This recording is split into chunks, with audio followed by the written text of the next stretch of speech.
Somos alumnos de la Preparatoria Complejo Regional Centro C de Tepeaca. Bienvenidos. El objetivo de este trabajo es presentar nuestro primer podcast, en materia de historia de la identidad mexicana, donde abordaremos el tema de las cartas de relación de Hernán Cortés. Mi nombre es Eduardo Ruiz Avelino. Comenzamos. A continuación, mi compañera Elizabeth nos platicará cómo fue la conquista. Un gusto saludarte. Adelante, Eli.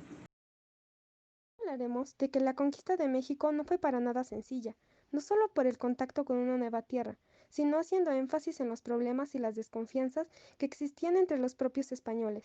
¿Puedes creerlo, Eduardo? Pero fue especialmente entre Hernán Cortés y Diego Velázquez. Permíteme contar quién fue Hernán Cortés. Por supuesto, Eli, el público es tuyo. Para que me puedan entender, Hernán Cortés nació en 1485 en Medellín, España, perteneciente a una familia de la nobleza menor. Cuando tenía la edad de 15 años, estudió leyes en la ciudad de Salamanca. Hernán Cortés era un hombre astuto, inteligente y renacentista. Interesante, Eli. Fíjate que desde mi punto de vista fue un varón muy valiente y aventurero. Se atrevió porque así eran los estándares del siglo XVI. Gracias por esta breve reseña. Ahora pasaremos con Ramiro. Buen día, compañero. ¿Qué tal, Eduardo? Es un placer estar en este podcast contigo. Cuéntanos de su viaje de Cortés. Muy bien, en 1504 Hernán Cortés conocería el Nuevo Mundo. Él era un joven de 19 años. En 1511 participó en la matanza de Cuba. En ese momento Cortés se había vuelto alcalde de Santiago de Cuba con repartimiento de esclavos, o más bien dicho, indios. Ellos trabajaban para él en las minas de oro para hacerle crecer. Algo importante que te diré, Eduardo, aquí entra Diego Velázquez de Cuellar. Hernán trabajaba con él. Iremos más a fondo. Diego Velázquez emprendió el segundo viaje con Cristóbal Colón. Aquí haremos un paréntesis. Cuando Cristóbal Colón muere, las tierras descubiertas por Cristóbal pasan a ser heredadas de Diego Colón, su hijo. Entonces, Diego Colón nombra a Velázquez como capitán de la matanza de Cuba, en la cual estaba Cortés. Diego Velázquez ya llevaba buen rato en el Nuevo Mundo, que hasta ya se había vuelto gobernador de la isla de Cuba. Me dejaste impactado, Ramiro. Realmente conoces muy bien la historia. Ahora pasaremos a saber sobre las cartas. Fanny, háblanos de la primera carta. El público te escucha. Buen día a todos. Antes que nada quiero aclarar que las cartas fueron escritas antes, durante y después de la conquista de México. La primera carta fue escrita el 10 de junio de 1519 en la rica villa de la Veracruz, la cual cuenta los acontecimientos que sucedieron con Cortés. Cuenta el cómo se habían descubierto nuevas tierras por un viaje organizado por distintos vecinos de la isla de Fernandina en busca de indios para esclavizarlos. El capitán de esta expedición fue Francisco Fernández de Córdoba, quien partió con 2 navíos de Cuba. Habla acerca de que encontraron oro, pero que durmieron en las naves al no conocer el terreno. Fracasó desafortunadamente, perdió más de una cuarta parte de la tripulación.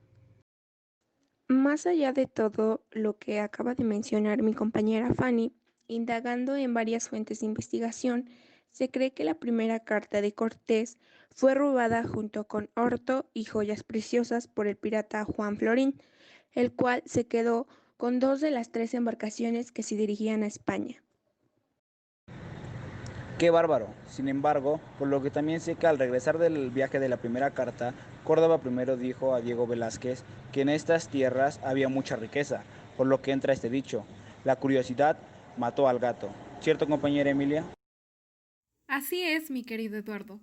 Yo creo que por la mente de Velázquez pasó la famosísima frase, de patitas pa' que las quiero.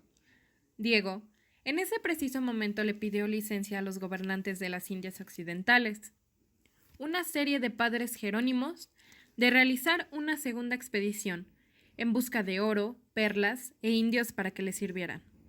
Velázquez fue astuto, porque en realidad, a mi parecer, debía de regresar Córdoba, por lo que encontró. Sin embargo, tanta fue la ambición de Velázquez, que con tal de ir Diego aceptó pagar su quinto real, es decir, el impuesto de la corona, por lo que los padres accedieron, dando prisa junto 3 navíos donde puso como capitán a Juan de Grijalva y mandó a 160 hombres nuevamente a esas tierras. Cortés describe la relación al rey, donde relata que sin avisarle ni siquiera a los padres jerónimos, Diego Velázquez mandó un nombre a su propia relación, su majestad, con la mentira de que él había descubierto dichas tierras. También pidió que le permitieran conquistar y hacerlo gobernador. ¡Qué infame! ¿Qué nos dices al respecto, Aldo? Hola Eduardo, un gusto saludarte. Pues precisamente Velázquez envió a su grupo mientras él esperaba respuesta del rey, donde en aquel entonces el rey era Carlos I de España, un joven de 19 años. Asimismo, haremos un pequeño desvío aquí, ya que la expedición de Grijalva tuvo problemas. Prosigue, Aldo, y no nos dejes con la duda. Cortés menciona mucho que ni Córdoba ni Grijalva descubrieron estas tierras porque no se adentraron mucho. El que menos sabía de esto era Diego Velázquez, ya que él no estuvo en las expediciones y en su propia carta pedía ser el adelantado, porque según él solo conocía el secreto de las mismas. Con gusto, Eduardo, pues en un inicio fue la falta de agua, las escaramuzas con los indios e incluso donde el capitán Grijalva resultó herido. Encontraron y nombraron el río Grijalva, donde encontraron muchos tesoros. Asimismo, complementando las ideas de mi compañero Aldo, Cortés escribió que a Diego Velázquez le parecía poco lo obtenido por el capitán Grijalva. Así que, sin hacerlo saber a los demás gobernadores, en este caso, los padres jerónimos, Diego Velázquez se organizó con Hernán Cortés para realizar una tercera expedición. Oh, vaya, al parecer Cortés tenía que pensar en grande y saber que la culpa estaría compartida. Cortés fue tan astuto. Con esto quiero afirmar que Hernán aceptó por celo de servir a nuestras reales altezas. De hecho, al inicio de la carta escribe que Diego de Velázquez era movido más a la codicia que a otro celo. ¿Qué opina de esto, Chris? De hecho, en las investigaciones que hice, se sabe que Diego de Velázquez, en el viaje, solo puso un tercio de los gastos necesarios, así como el vino, ropaje y algunos objetos de poco valor, por lo que Hernán Cortés fue el capitán de la tercera expedición, de modo que contó con 10 carabelas, 400 hombres de guerra y 16 caballos. Muchas gracias, Chris. Ana, ¿qué sabes de Hernán Cortés durante la tercera expedición? Bueno, respecto a lo que yo sé, es que se dice que al principio Cortés hizo un recorrido muy similar a los seminarios anteriores, pero en esta ocasión no hubo batallas. Fue entonces donde se encontraron con un grupo de indígenas que no solo confrontaron una amistad tan rápida, sino que aquellos indígenas hicieron mención sobre un cacique que tenía presos y cautivos a otros españoles. Y al parecer Cortés ya sabía sobre este rumor que había escuchado en Cuba, cuando aún estaba en la ciudad La Española. Además de que los indios sabían exactamente dónde estaba ese cacique. Te lo agradezco, Ana. Qué buen punto de vista nos diste. Muy bien. Daniela, ¿qué más sabes de la tercera expedición? Claro, Eduardo. Respecto a la tercera expedición, sé que días después Hernán envió a un grupo de indios en una canoa llevando una carta y regalos de oro, para que los españoles presos por ese cacique fueran liberados. Pero no fueron liberados, por lo que pasaron pocos días, y Cortés envió 2 bergantines y 40 españoles para rescatar a los otros españoles cautivos. Todo esto duró durante 8 días. Pero como no volvieron, Hernán comenzó a dudar de que si se habían o no perdido los españoles que habían enviado. Muy bien. Les doy la palabra a Erika. Por supuesto, Cortés llegó a tener esa duda de que si sus compañeros que habían enviado para liberar a los otros españoles presos prácticamente estaban perdidos o simplemente no llegaron a ese territorio, por lo que ese fue el problema que fue rumorado más adelante en Cuba por Juan de Grijalva. Así que ellos mismos fueron en busca de los españoles presos. Y no tardó mucho. De hecho, al día siguiente, al mediodía, llegó la canoa con los españoles rescatados. Además, quien relató todo esto fue Jerónimo de Aguilar, quien relató que efectivamente la carabela donde iban habían naufragado hacía 8 años durante en 1511. Además, se sabe que el resto de los sobrevivientes murieron tanto en el hundimiento o en manos de los indios. Sin embargo, solo quedó Jerónimo de Aguilar y Gonzalo de Guerrero. Vaya, al parecer no fue del todo bien. Muchas gracias, Erika. Ahora, Dana Paola, ¿qué sabes de Gonzalo Guerrero y Jerónimo Aguilar? Sí, Eduardo, sé que Gonzalo Guerrero al parecer ya tenía sus esposas e hijos en la tribu, por lo que él decidió quedarse e incluso ascendió como jefe maya y luchó contra los españoles en la conquista de Yucatán.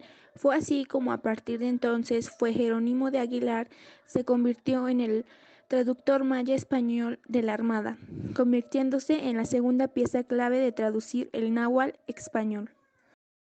Muchas gracias, Dana. Ahora cedo la palabra a Elizabeth. ¿Qué más puedes agregar?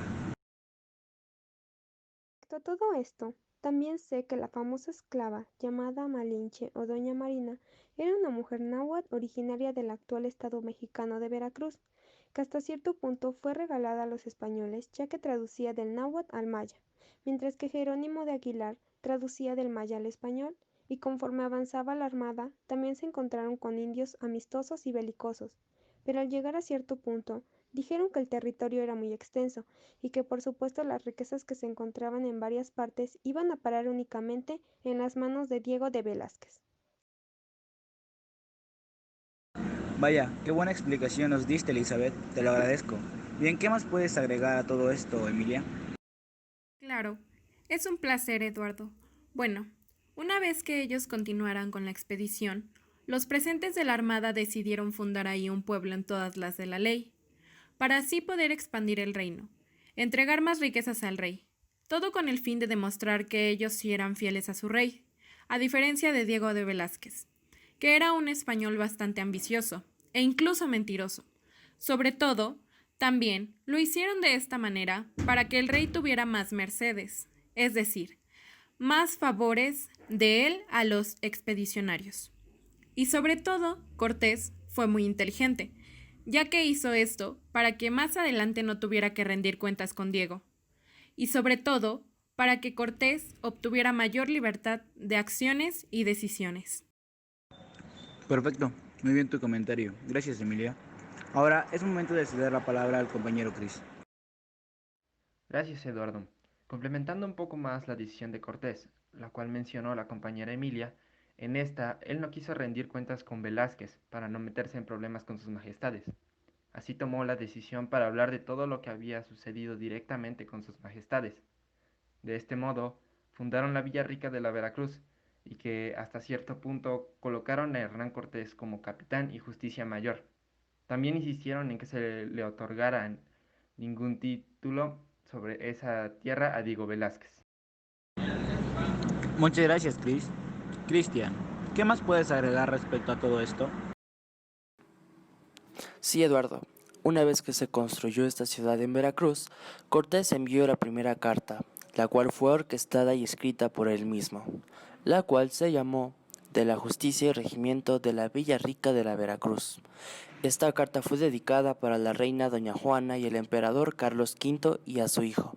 Además, esta primera carta fue escrita el 10 de julio de 1519 y entregada casi un año después, a principios de abril de 1520. Después de esto, Dana Paola hablará acerca de algunos puntos importantes que destacaron en la primera carta. Claro que sí, Eduardo. La rebelión de Cortés era muy intensa. Lo comunicó en el proyecto de fundar una ciudad.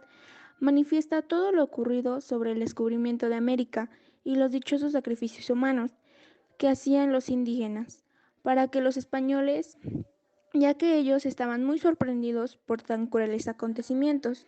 Con ello también resaltó que la primera carta de relación sigue perdida desde 1842. Es reemplazada por la Carta de la Justicia y Regimiento de la Villa de la Veracruz. Gracias por el dato, Dana. Ahora, Ana, díganos cuándo y dónde fue escrita la segunda carta de relación y algunos acontecimientos en el transcurso de ella. La segunda carta fue escrita el 30 de octubre de 1520. Fue traducida del español al latín por Petrus Sabornanus y se imprimió en Nuremberg, Alemania, en 1524. En ella, Cortés narra su primer encuentro con el emperador azteca Moctezuma II y describe la vasta extensión y riquezas de su imperio. A la entrada de la ciudad de México, Tenochtitlan, realizada el 8 de noviembre de 1519, se produjo el encuentro de Moctezuma y Cortés, haciendo de intérprete entre ellos Marina. Moctezuma II creía que los españoles eran los enviados de Dios, que vendrían del este. Además, cayó bajo el poder de seducción de Cortés. Los españoles fueron hospedados en el palacio del padre de Moctezuma, pudiendo entonces admirar la grandiosidad de aquellas ciudades. Por ejemplo, la plaza de su mercado era más del doble que la plaza mayor de Salamanca. Se dice también que cuando tuvo el primer contacto con los nativos, lo tuvo en Cozumel, en donde vio a los indios ofreciendo sacrificios a sus ídolos, arrancándoles el corazón a esclavos o a prisioneros vivos. Esto horrorizó a los españoles. Cortés destrozó sus ídolos y puso en su lugar cruces e imágenes de la Virgen María. Vaya que hechos más relevantes y muy impresionantes. Ahora Fanny nos explicará sobre las ideas principales de la segunda carta. Te escuchamos. Basándome en fuentes de investigación, encontré que, en esta carta al rey Carlos V, Cortés demuestra sumo respeto al emperador de España al dirigirse en su carta reverentemente al rey. Se disculpa al rey por no haber escrito nuevamente y le dice que estaba ocupado en la conquista y pacificación de esta tierra. En esta carta Cortés le dice al rey que peleó y se liberó de los aztecas, pero describe a Moctezuma y su pueblo como gran gente por sus instituciones y edificios. Finalmente, expresa mucha admiración por el alto grado de la civilización azteca. Cristian, danos tu opinión acerca de esta carta.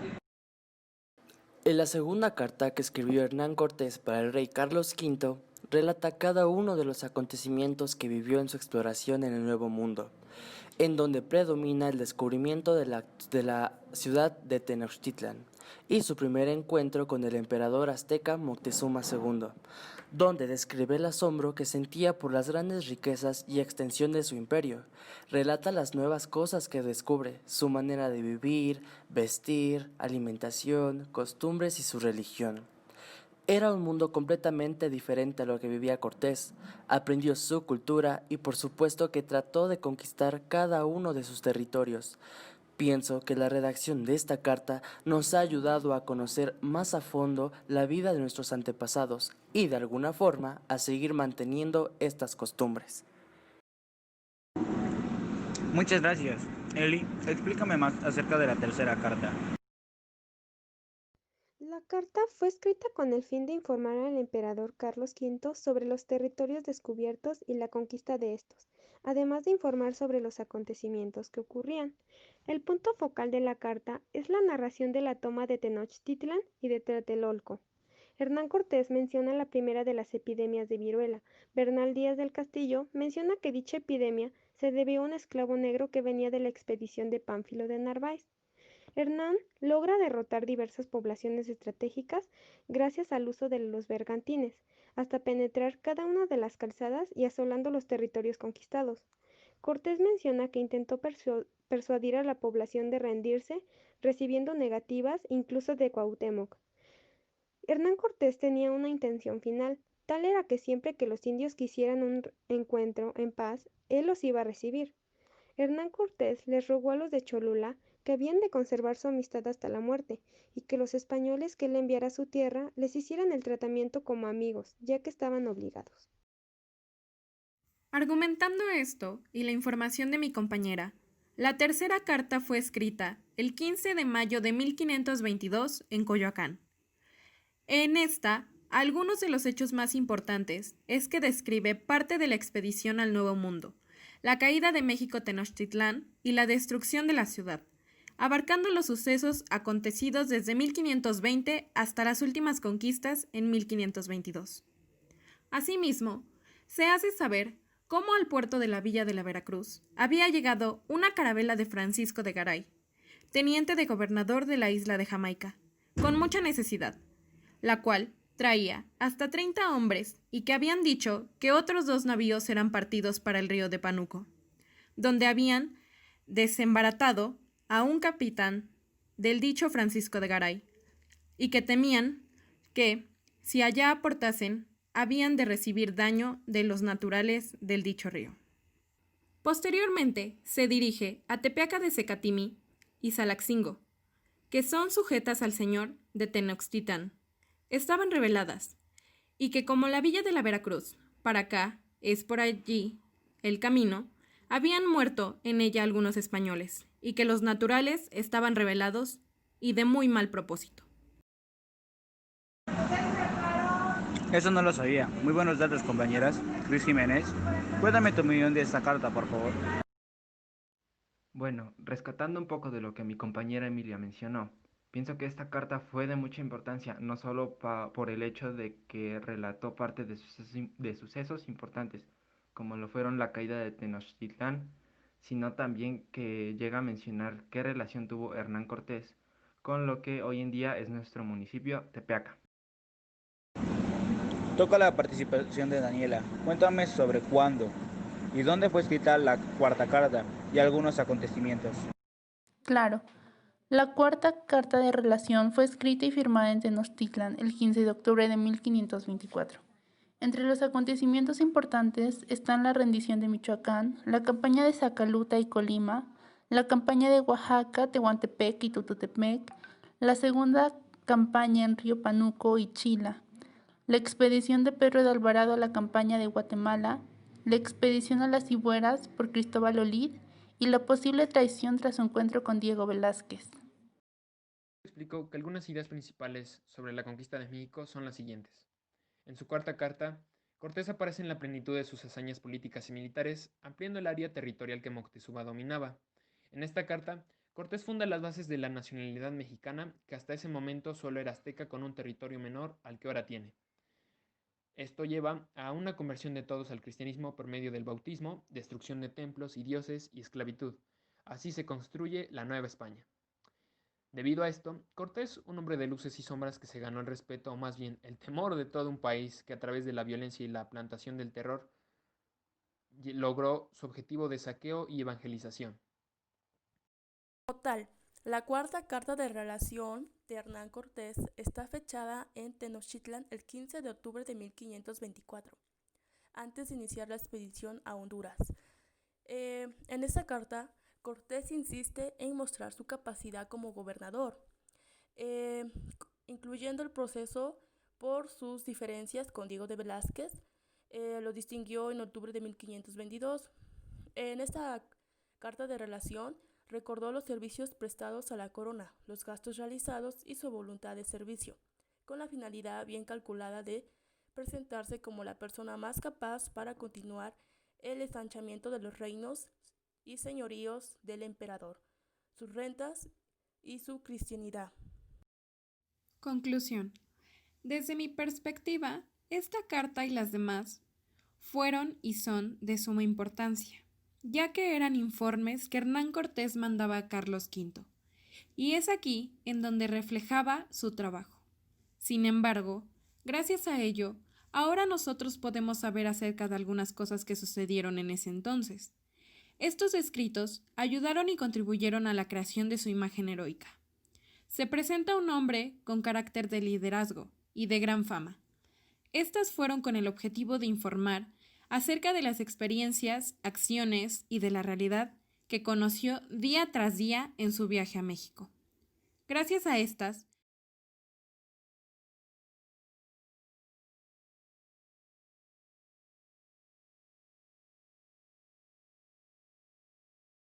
podemos saber cómo fue la conquista española y algunos hechos importantes que pasaron en la historia y que tal vez, si no hubiesen existido esas cartas que contribuyeron con historiadores, no se sabría nada de esto en la actualidad. Muchas gracias.